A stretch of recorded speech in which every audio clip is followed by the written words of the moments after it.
Students, आर्य coaching centre में आप लोगों का स्वागत है। मैं आरपी सिंह। आज आप लोगों के लिए AMU 10+2 का 2019 का पेपर केमिस्ट्री का यहाँ पर लेकर आया हूँ। इसे हम लोग सॉल्व करेंगे और बहुत ही आसान क्वेश्चन पेपर आया था। 1 बाय 1 हम लोग यहाँ पर अच्छे तरीके से कॉन्सेप्ट वाइज इसको सॉल्व करने वाले हैं। देखिए, पहला क्वेश्चन हम लोग डिस्कस करने वाले हैं। कॉलॉइड में उपस्थित दो परतें इनमें से किसका कारण होती हैं। मतलब कॉलॉइड में दो परतें होती हैं, एक धन परत और एक ऋण परत। तो धन परत और ऋण परत किसका कारण होती है। देखिए, अगर आवेश की बात चल रही है, धन और ऋण की बात चल रही है, तो सीधी सी बात है वह किसकी बात होगी, विद्युतीय गुण की बात होगी। इसका मतलब यहाँ पे प्रकाशीय विशेषता नहीं हो सकता हमारा ऑप्शन। प्रकाशीय विशेषता में हमारा क्या आता है बेटा, टिंडल प्रभाव। क्या आता है, टिंडल प्रभाव। यह प्रकाशीय विशेषता है। गतीय विशेषता भी नहीं होगी, क्योंकि गतीय विशेषता में आप लोग पढ़ते हो बेटा ब्राउनी गति। किसके बारे में बात करते हो, ब्राउनी गति के बारे में। और विद्युतीय विशेषता, हाँ बिल्कुल सही है। यहाँ पर हम लोग आवेश की बात करते हैं कि कॉलॉइडिक कणों पर किस प्रकार का आवेश उपस्थित होता है, जिसके कारण यहाँ पे दोहरी परत का निर्माण हो जाता है। ठीक है, तो यहाँ पर हमसे पूछा गया था किसके कारण होती है, किसका कारण होती है, ना कि कॉलॉइड की स्थिरता। हाँ, कॉलॉइड का स्थायित्व जरूर होता है आवेश के कारण, पर यह इसका कारण नहीं होगी। यहाँ पर कारण क्या आएगा बेटा, विद्युतीय विशेषता। आइए अगले क्वेश्चन की तरफ हम लोग बढ़ते हैं। किसी अणु की आंतरिक ऊर्जा होती है। आंतरिक ऊर्जा का मतलब होता है बेटा इंटरनल एनर्जी। इंटरनल एनर्जी क्या होती है। देखिए, जब भी हम लोग किसी अणु की ऊर्जा की बात करते हैं तो किसी भी अणु में कई प्रकार की ऊर्जा होती है। जैसे कंपन ऊर्जा भी होती है, उसके साथ साथ आपकी गतिज ऊर्जा होती है, गतिज ऊर्जा के साथ साथ आपकी घूर्णी ऊर्जा भी होती है, घूर्णी ऊर्जा के साथ आपकी कुछ ना कुछ स्थितिज ऊर्जा भी होगी। तो कई प्रकार की ऊर्जाओं का योग होता है, और भी जो ऊर्जा है उन सभी ऊर्जाओं का योग ही आंतरिक ऊर्जा होती है। क्या होती है बेटा, आंतरिक ऊर्जा। ठीक, तो अगर आपसे किसी भी अणु की आंतरिक ऊर्जा की बात कर रहा है तो वह समस्त ऊर्जाओं का क्या होती है, योग होती है, जो ऊर्जा वहाँ पर होती हैं। तो यहाँ पर इसने दिया ऑप्शन ए में स्थानांतरिय ऊर्जा, ठीक है, बी बोला उसने घूर्णी ऊर्जा, सी बोला उसने कंपन ऊर्जा, और डी ऑप्शन में बोल दिया ऑल ऑफ दीज, मतलब ये सभी जो भी ये दे रखे हैं। तो बिल्कुल सही आंसर है, ये सभी समस्त ऊर्जाओं का योग ही क्या कहलाता है, आंतरिक ऊर्जा या फिर आंतरिक ऊर्जा कहलाता है। ठीक है, हाँ ये बात आपको यहाँ पर याद रखनी है कि आंतरिक ऊर्जा में या फिर आंतरिक ऊर्जा में जो सबसे मेन रोल होता है वो किसका होता है बेटा, गतिज ऊर्जा का। हम लोग अप्रॉक्सीमेट इक्वल टू इसे काइनेटिक एनर्जी के इक्वल मान लेते हैं। ठीक है, ये चीज़ आप लोगों को याद रखनी होगी। बट अगर आपसे एग्जैक्ट आंसर पूछा जाए तो आपको इन समस्त ऊर्जाओं का क्या कर देना है, योग कर देना है। ठीक है, चलिए, तो ये क्वेश्चन नंबर आपका सेकंड हो गया। नेक्स्ट क्वेश्चन की तरफ हम लोग बढ़ रहे हैं, थर्ड क्वेश्चन। अगला क्वेश्चन हमसे पूछा गया है, निम्नलिखित में से ठोस अवस्था के लिए सही नहीं है। और मैं आपको बार बार बताता हूँ बेटा, ऐसे क्वेश्चन बहुत आते हैं जिसमें इस तरीके के स्टेटमेंट लगा देता है और यहाँ पर नहीं शब्द लिख देगा। क्या शब्द लिख देगा, नहीं। तो आपको नहीं के ऊपर सर्किल कर लेना है। हमको ऐसी यहाँ पर स्टेटमेंट ढूंढना है जो ठोस की प्रॉपर्टी नहीं है। देखिए, इनका आकार व आयतन निश्चित होता है, बिल्कुल सही है, ये ठोस की प्रॉपर्टी है। इनके आकार व आयतन क्या होते हैं, निश्चित।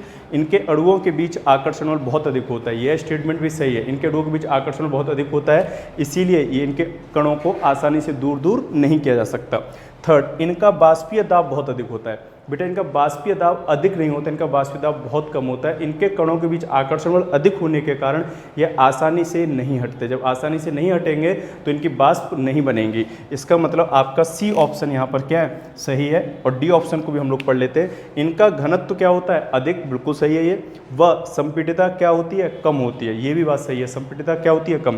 पर जब यह क्वेश्चन आपसे पूछा गया था एग्जाम में तो यहाँ पे दबाव लिख के आया था, बट उसने ब्रैकेट में इसकी इंग्लिश लिखी थी कंप्रेसिबिलिटी। तो आपको इंग्लिश पर फोकस करना था, ना कि दबाव पर। बच्चे इसका गलत सेंस लगा जाते हैं। हाँ, यहाँ पर ये जरूर लिख सकता था भाई कि इनका घनत्व तो अधिक व इन पर दबाव का प्रभाव कम होता है, ये लिखा जाना चाहिए था। उसने कहा इनका दबाव कम होता है, इस तरीके से। तो वहाँ पे मीनिंग क्या है, थोड़ा चेंज हो जाता है बेटा। चलो कोई नहीं, आपका ऑप्शन क्या है, सी करेक्ट है। नेक्स्ट क्वेश्चन की तरफ हम लोग बढ़ रहे हैं। अगला क्वेश्चन बहुत ही अच्छा क्वेश्चन इसने फ्रेम किया। देखिए, अगले क्वेश्चन में क्या कह रहा है, बाजार में 12 मोल का HCl मिलता है। 12 मोल का HCl मिलता है। HCl के कितने मोल 300 ml में होंगे यदि विलयन 12 m है। m का मतलब बेटा मोलर। तो इसका मतलब आपको मोलरता दे रखी है, तो आपको इससे कोई मतलब नहीं है कि बाजार में कितने मोल का मिल रहा था, क्या था। ये स्टेटमेंट केवल और केवल आपको भ्रमित करने के लिए उसने दिया है। आप लोग सीधा सीधा यहाँ पर फोकस करो। यदि विलयन की मोलरता कितनी है, 12 है। ठीक, चलो, तो मोलरता क्या होती है बेटा, मोलरता होती है आपकी N/V।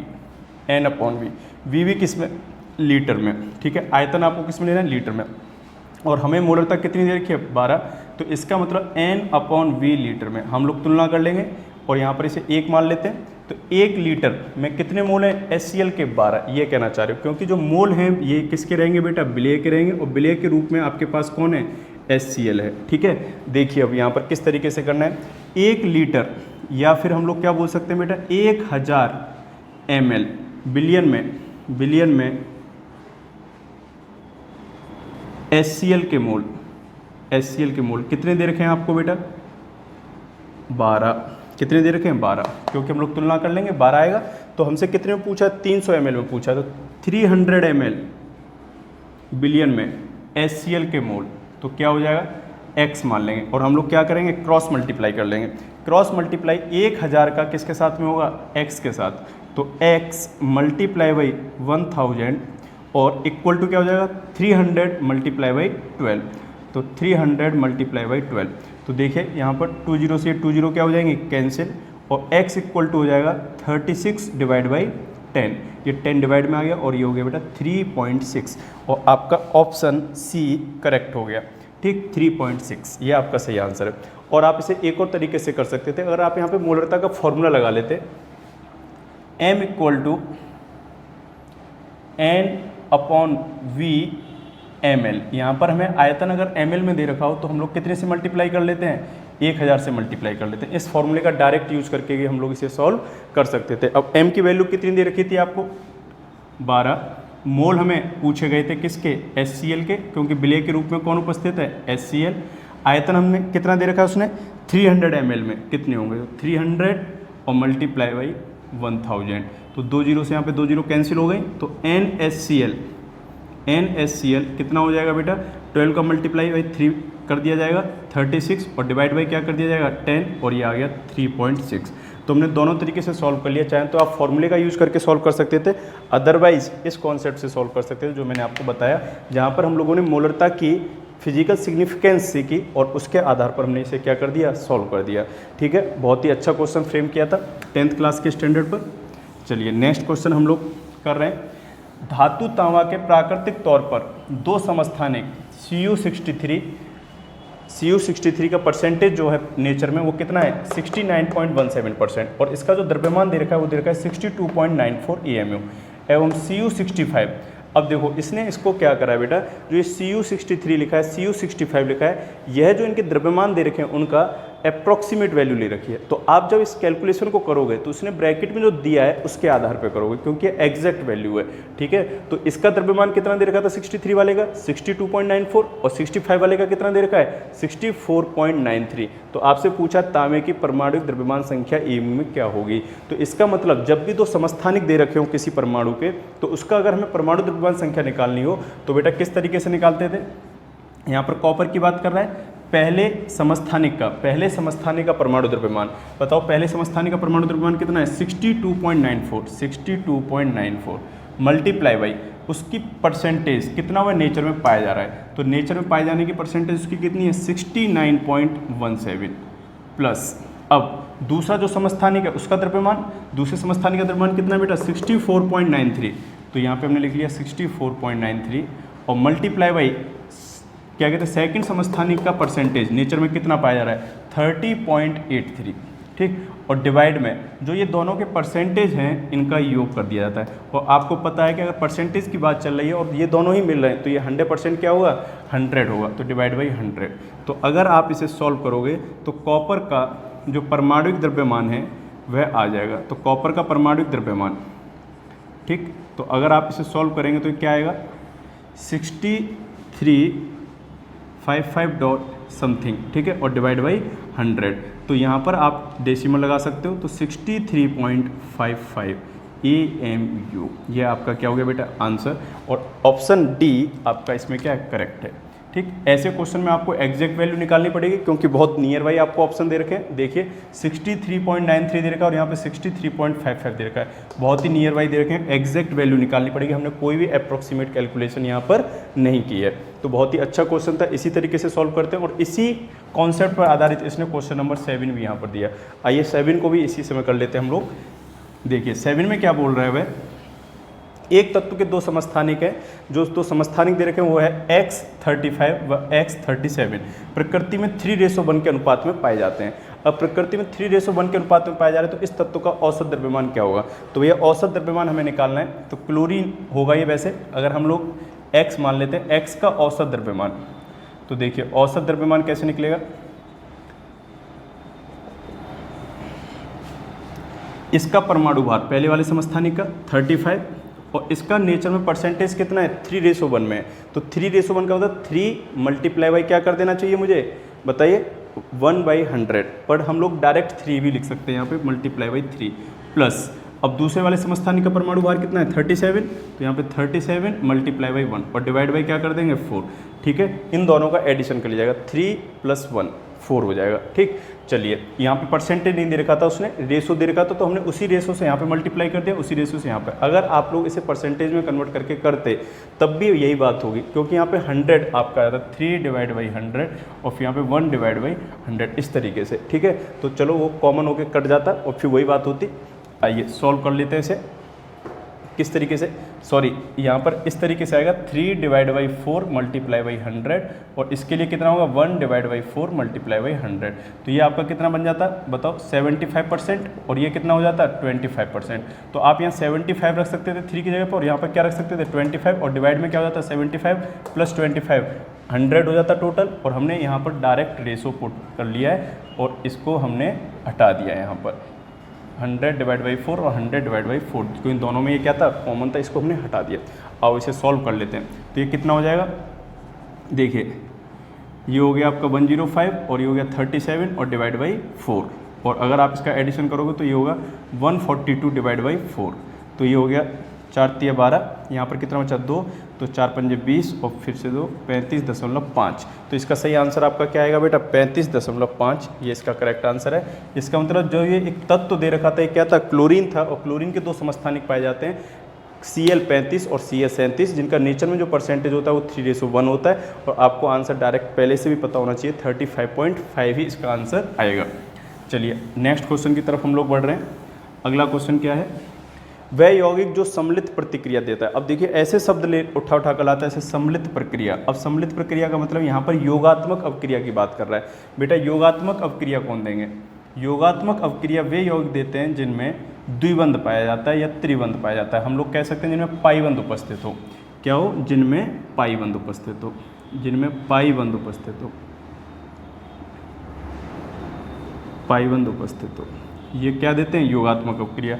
और जिनमें केवल और केवल सिग्मा बंध पाया जाता है वह कैसी अवक्रिया देंगे, प्रतिस्थापन अवक्रिया। अब देखिए यहाँ पर आपको क्या करना है, पाईबंध किन में पाया जाएगा, या तो एल्कीन में, एल्कीन का फॉर्मूला होता है CnH2n, एल्कीन का जो फॉर्मूला होता है वह CnH2n और इनमें क्या पाया जाएगा पाईबंध। या फिर किस में पाया जाता है CnH2n-2, यह क्या है आपका बेटा एल्काइन, ये था एल्कीन का सामान्य सूत्र और यह है एल्काइन का सामान्य सूत्र।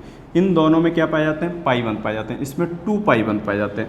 जबकि आपको पता हो CnH2n+2 यह एल्केन का, इसमें केवल और केवल सिग्मा बंध पाए जाते हैं, केवल सिग्मा बंध।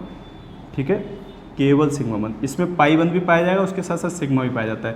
तो एल्कीन में 1 सिग्मा और 1 पाई, इसमें 2 पाई और 1 सिग्मा और इसमें केवल और केवल सिग्मा, ये है एल्कीन। बस अब आपको क्या करना है एन की वैल्यू पुट कर करके ये देखना है कि इनमें से जो ऑप्शन दे रखे होंगे उनमें 3 क्या होंगे बेटा एल्कीन के होंगे और 1 क्या होगा एल्कीन या एल्काइन का। आइए C4H10, यहाँ पे C4H10 दे रखा है, इसका मतलब इस वाले फॉर्मूले में हम लोग n की वैल्यू 4 डालते हैं। n की वैल्यू अगर 4 डालोगे तो 4 और यहाँ पे 4 2 जा 8 और 2 10, तो ये हो गया C4H10। इसका मतलब ये क्या दे रखा था आपको एल्केन दे रखा है और एल्केन में केवल और केवल क्या पाया जाता है सिग्मा बंध। इसका मतलब यह योगात्मक अवक्रिया नहीं दर्शाएगा, यह मेरा आंसर नहीं होगा। ठीक है, ये आपका गलत है। अब आ जाते हैं हम लोग ऑप्शन बी पर। ऑप्शन बी में लिखा हुआ CH4, इसी फॉर्मूले में हम लोग n की वैल्यू 1 डाल के देखते हैं। और n की वैल्यू अगर हम लोग 1 डालेंगे तो क्या आएगा CH4, यहाँ पे 1 पुट कर दिया और यहाँ पर भी क्या कर दिया 1 पुट, तो CH4। इसका मतलब इसमें भी केवल और केवल कौन से बंध उपस्थित हैं सिग्मा बंध, और अगर सिग्मा बंध उपस्थित है तो यह भी योगात्मक अवक्रिया नहीं देगा और आपका ऑप्शन बी भी क्या हो गया गलत हो गया। अब नेक्स्ट ऑप्शन है आपका C2H2। C2H2 की हम लोग बात करते हैं। C2H2 यहाँ पर हम लोग n की वैल्यू क्या करते हैं 2 पुट करते हैं। n की वैल्यू अगर 2 पुट करें तो क्या आएगा C2, 2 दूनी 4 और 2 6 C2H6। इसका मतलब यहाँ पर C2H2 है, तो इसका मतलब यह एल्कीन नहीं है, यह या तो क्या होगा, सॉरी यह एल्केन नहीं है, या तो ये एल्कीन होगा या फिर ये एल्काइन होगा। आइए तो अब इनमें पुट करके देख लेते हैं। देखिए यहाँ पर n की वैल्यू 2 पुट करो तो C2H4, इसका मतलब यह एल्कीन भी नहीं है, क्योंकि एल्कीन में C2H4 होना चाहिए था, जबकि यहाँ पर क्या दे रखा है C2H2। अब आइए इसमें पुट करके देखते हैं C2, अब यहाँ पे 2 दूनी 4, 4 में से 2 गया 2, C2H2। इसका मतलब जो ऑप्शन में दे रखा था आपको C2H2 वह क्या था, एल्काइन था, वह क्या था, एल्काइन। और इसका मतलब उसमें पाइबंद उपस्थित और यह योगात्मक क्रिया देगा, और उसमें 2 पाइबंद उपस्थित है। इसका मतलब यह हमारा ऑप्शन करेक्ट है। आइए डी ऑप्शन को चेक कर लेते हैं। C3H8 लिखा है, तो ये बात तो कन्फर्म है कि C3H8 एल्केन होना चाहिए। इसका मतलब इन 2 फॉर्मूलों को फॉलो नहीं करेगा, इसे फॉलो करेगा। तो यहाँ पर हम लोग क्या करेंगे, n की वैल्यू 3 पुट करके देख लेते हैं, C3 और ये हो गया बेटा H8। कैसे, 3 यहाँ पे रखा तो C3 और 3 दूनी 6, 6 और 2 8, तो C3H8। इसका मतलब डी भी जो ऑप्शन है वो भी क्या है, एल्किन, उसमें भी केवल और केवल क्या उपस्थित है बेटा, सिग्मा बंध, और इसमें पाई बंध उपस्थित नहीं है। इसका मतलब यह भी आपका ऑप्शन नहीं होगा। तो इस तरीके से आपने देखा कि ये क्वेश्चन हम लोगों ने सॉल्व कर लिए। ठीक, आइए इससे आगे हम लोग और सॉल्व करते हैं। चलिए हम लोग नेक्स्ट क्वेश्चन डिस्कस करते हैं। वह यौगिक जिसका गलनांक सबसे अधिक है, यहाँ पर हमें सबसे अधिक गलनांक ढूंढना है, जिसका मेल्टिंग पॉइंट सबसे ज़्यादा है। तो आपको पता है ये चारों यौगिक जो दे रखे हैं हमें, ये कौन से यौगिक दे रखे हैं बेटा, आयनिक यौगिक। और आयनिक यौगिकों में जो सबसे अधिक गलनांक होगा वह किसका होगा, जिसके धनायन का साइज क्या हो, बड़ा हो, और उसके साथ साथ उसके अंदर आयनिक लक्षण क्या हो, ज़्यादा। तो आपको पता है इसमें धनायन के साइज में सबसे बड़ा साइज किसका होगा बेटा, कैल्शियम का। और कैल्शियम का जो यौगिक है CaO, इसका मेल्टिंग पॉइंट सबसे अधिक होगा। और आप लोगों को ये क्वेश्चन जो पूछा गया है, यह आपकी एक टेबल दे रखी है NCERT में 3.4, धातु वाले चैप्टर में 3.4, वहाँ आपको मेल्टिंग पॉइंट और बॉइलिंग पॉइंट दे रखे हैं इनके, और वो आपको याद करने पड़ेंगे। मैं आपसे पहले दिन से कह रहा हूँ बेटा, आपको यहाँ पे NCERT का एक एक शब्द बहुत अच्छे से क्लियर करके जाना है, वो कहीं से भी क्वेश्चन पुटअप कर सकता है। चलिए नेक्स्ट क्वेश्चन हम लोग पढ़ रहे हैं कि विद्युत का चालन का सही क्रम क्या होगा। आपको पता है कि विद्युत के चालन में सबसे अधिक विद्युत चालकता कौन दर्शाता है, Ag दर्शाता है, सिल्वर।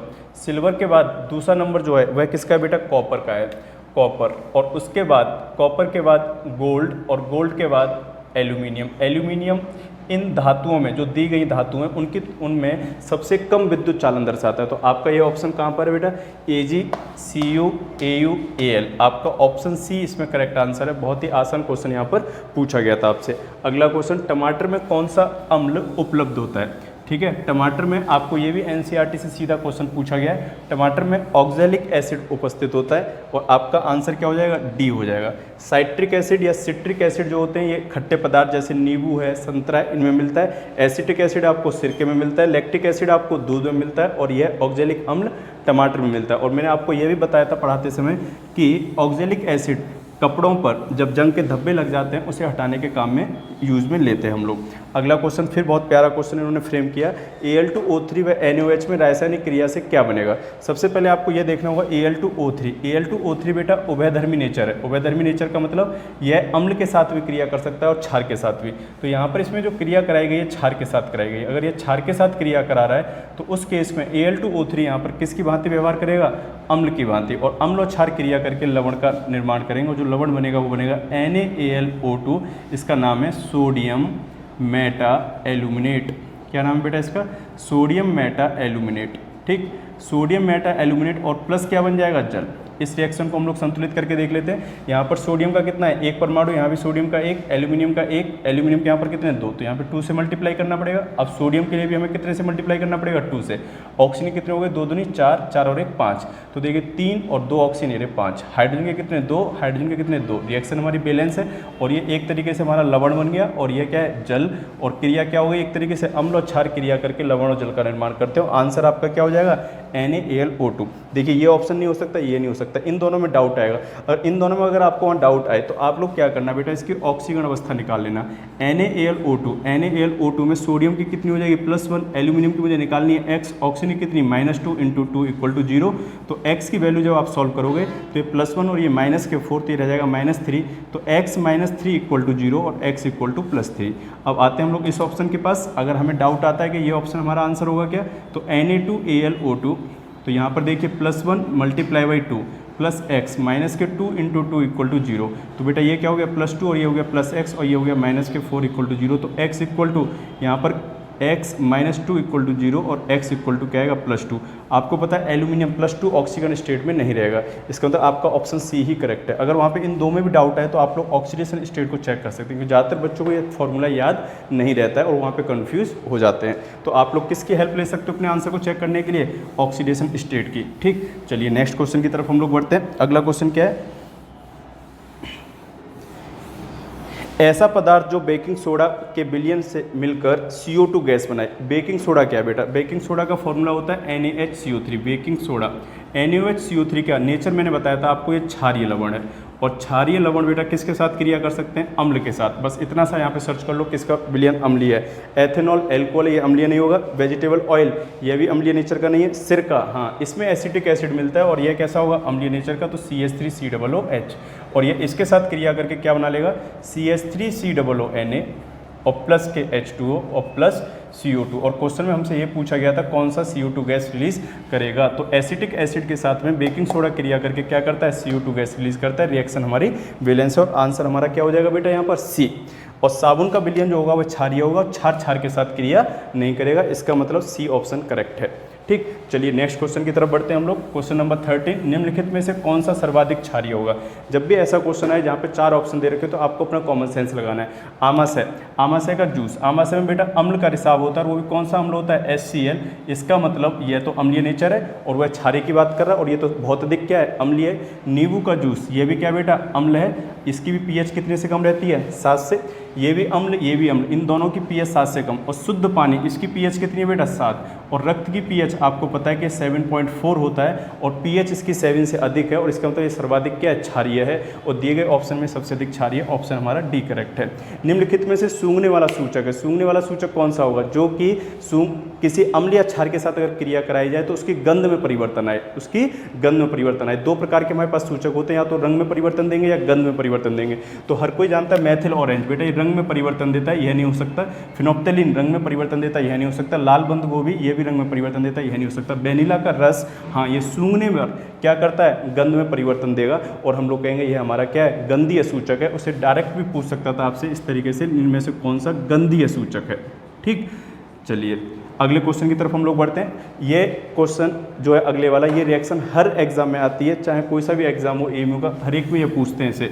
ठीक है, लास्ट ईयर भी आई थी और तब भी हमने इसे सॉल्व किया था। ये बेटा एल्कोहल है और 443 केल्विन पे सांद्र H2SO4 की उपस्थिति में क्रिया हो रही है। H2SO4 मैंने आपको बताया था क्या है? निर्जलीकारक। H2SO4 निर्जलीकारक है और ये जल को निष्कासित कर देता है। बस आपको एक ही चीज़ करनी है, आपको जो एथिल एल्कोहल दे रखा है उसमें से जल निकाल देना है। एथिल एल्कोहल का फॉर्मूला क्या है? CH3CH2OH।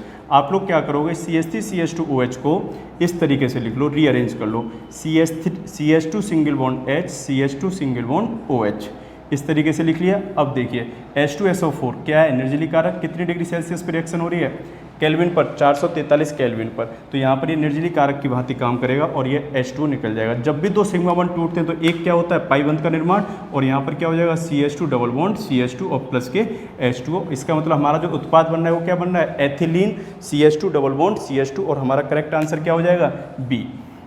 अगला आपसे क्वेश्चन पूछा गया है, असंतृप्त साइक्लिक हाइड्रोकार्बन है। बहुत ही अच्छा क्वेश्चन इन्होंने फ्रेम किया। ठीक है, छोटा सा बहुत लॉजिक लगेगा यहाँ पे। असंतृप्त, असंतृप्त किन्हें कहते हैं? जिनमें बेटा पाई बंध पाया जाता है। बस ऐसी चीज़ हमें ढूंढनी जिसमें पाई बंध हो। उसके बाद उसने बोला साइक्लिक। साइक्लिक का मतलब क्या होना चाहिए बेटा? चक्रीय हो। तो 2 चीज़ हमें चेक करनी है, उसके अंदर पाई बंध भी हो और वह चक्रीय भी हो। तो आपको बच्चा जानता है आंसर इसका क्या आएगा? Benzene C6H6। बेंजीन जो होती है वह चक्रीय होती है और इसमें एकांतर क्रम में पाई बंध होते हैं। इसका मतलब यह क्या हो गई? असंतृप्त भी हो गई और साइक्लिक भी हो गई। C6H14, अगर C6H14 की बात करें तो यह CnH2n+2 के फॉर्मूले को फॉलो कर रही है। यहाँ पे n की वैल्यू 6 डालेंगे तो ये 6 दूनी 12 और 2 14, तो C6H14। और आपको पता है यह है एल्केन का, और एल्केन में केवल और केवल क्या पाया जाता है बेटा? सिग्मा बंध। और सिग्मा बंध वाले यौगिक कैसे होते हैं? संतृप्त। इसका मतलब ये संतृप्त था, ये नहीं होगा ऑप्शन। C6H12 है, C6H12 फॉलो कर रहा है CnH2n के फॉर्मूले को। CnH2n के फॉर्मूले में C6H12 आ जाएगा। इसमें पाई बंध है, पर ये क्या है बेटा, एल्कीन, और एल्कीन कैसी होती है, अचक्रीय होती है। इसका मतलब इसने हमारी सेकंड कंडीशन जो होती है साइक्लिक, इसको फॉलो नहीं किया, इसलिए मेरा ये ऑप्शन भी गलत है। अगला क्या है, C5H10। C5H10 है, वो भी अगेन इसी फॉर्मूले को फॉलो कर रहा है, C5H10। यहाँ पे n की वैल्यू हमने 5 डाली तो C5H10। इसका मतलब इसमें भी पाई 1 तो है बेटा, बट क्या नहीं है, ये चक्रीय नहीं है, ये भी कैसी है, अचक्रीय, और हम लोग कहेंगे कि यह भी साइक्लिक नहीं है, और ये भी मेरा आंसर क्या है, गलत है। तो इस प्रकार हमने देख लिया कि हमारा सी ऑप्शन करेक्ट है। आप लोग देख रहे हो कि जब भी मैं यहाँ पे ऑप्शन सॉल्व करा रहा हूँ तो आपको ये जरूर बताता जा रहा हूँ कि सही कौन सा है, उसके साथ साथ जो गलत है उनके पीछे क्या रीजन है। अगर आपने गलत के पीछे का रीजन सर्च कर लिया तो आप अपने आंसर को मोर एक्यूरेट जो आपने टिक किया है बिल्कुल 100% श्योर हो जाते हो कि हाँ भाई इसके अलावा कोई आंसर नहीं है। और मुझे लग रहा है कि इस तरीके से आपको 2019 का जो पेपर था उसमें कोई भी प्रॉब्लम नहीं होगी, बहुत ही सिंपल पेपर आया था, और ऐसा ही पेपर इस साल भी आएगा। बस आप लोग हमारे साथ इसी तरीके से जुड़े रहिए। अगर ये वीडियो आपको पसंद आया तो आप इसे लाइक करिए, हमारे चैनल को सब्सक्राइब किए, ज़्यादा से ज़्यादा अपने फ्रेंड्स में शेयर करिए। Thank you.